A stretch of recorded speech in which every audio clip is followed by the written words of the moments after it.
Docteur Synapse.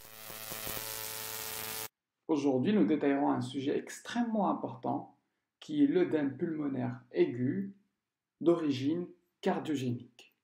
D'abord, la pathophysiologie. Au niveau pulmonaire, l'alvéole est entourée de l'espace interstitiel en verre et tout autour, le capillaire pulmonaire permettant les échanges gazeux. Le débit net transvasculaire filtré est régulé par la fameuse équation de Frank-Starling, qui dépend d'abord de la pression hydrostatique moyenne entre le capillaire et l'espace interstitiel, ainsi que de la pression oncotique moyenne interstitio-capillaire, et aussi de la perméabilité hydraulique. À l'état normal, le flux net est positif, avec passage de liquide du capillaire vers l'espace interstitiel. Cette petite quantité va se diriger vers les lymphatiques, dont le rôle est l'évacuation du filtrat transvasculaire hors du poumon. Imaginons une situation lors de laquelle la pression capillaire est très augmentée. Ceci entraînera une augmentation du flux net transsudatif qui dépasse les capacités d'évacuation lymphatique, entraînant un œdème pulmonaire. Théoriquement, il existe 3 stades d'œdème pulmonaire. Lors du stade 1, nous aurons une augmentation de la pression capillaire, entraînant une redistribution vasculaire. À la radio du thorax, nous pouvons observer une cardiomégalie, qui est un argument en faveur de l'origine cardiogénique de l'œdème pulmonaire. Ici, on observe une augmentation du ratio artère sur branche pulmonaire, qui représente un signe de congestion vasculaire, c'est-à-dire qu'il y a trop de liquide dans les vaisseaux.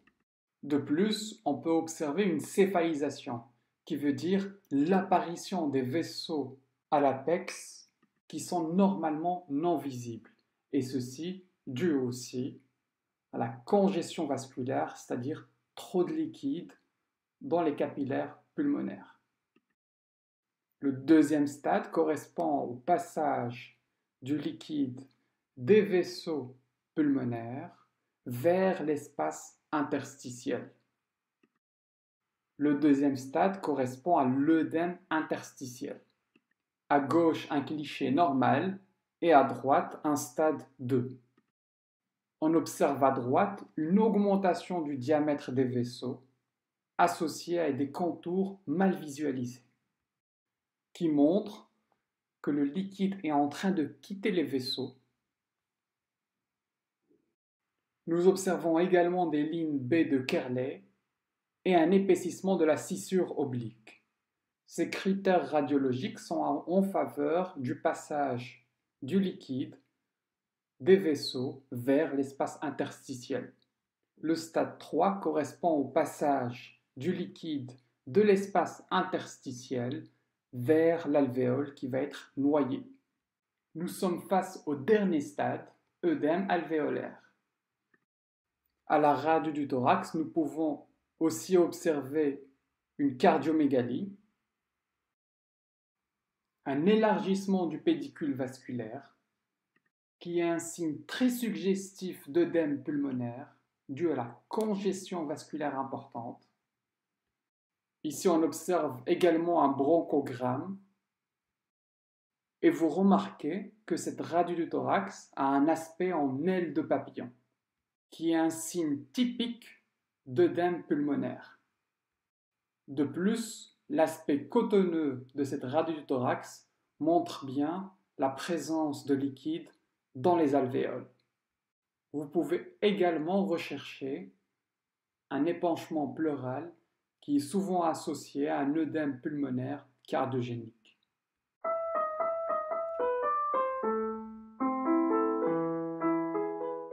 Quels sont maintenant les facteurs qui prédisposent à l'œdème pulmonaire cardiogénique? Il est tout à fait logique de penser en tout premier au cœur. Je vous présente 3 boum-boum normaux. La cause la plus fréquente d'OAP étant une dysfonction systolique, qui correspond à une dilatation du ventricule gauche, entraînant une diminution du débit cardiaque, pouvant ainsi se compliquer d'œdème pulmonaire.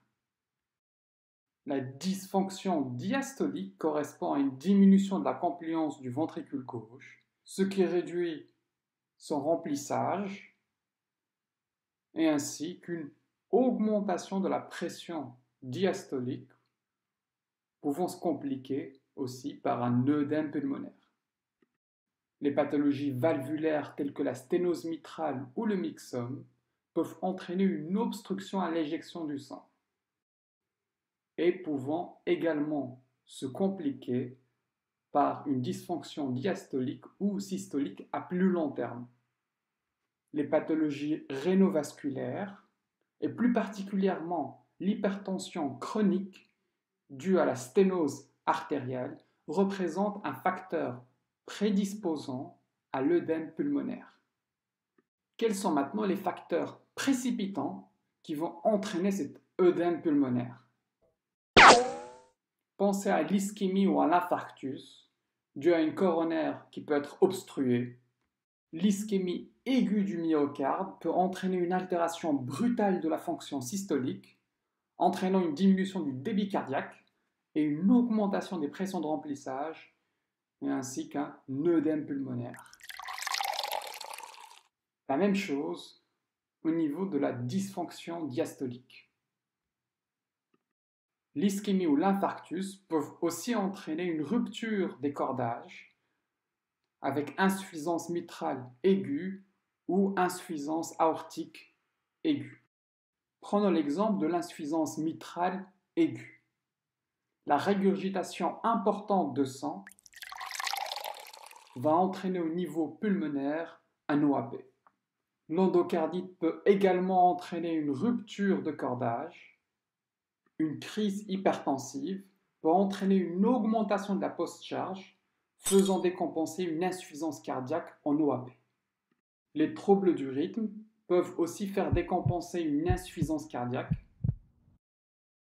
Et en dernier, pensez aux médicaments, tels que l'arrêt du traitement, de diurétiques par exemple, la présence de bêta-bloquants, un régime riche en sodium, qui peuvent entraîner une surcharge volémique.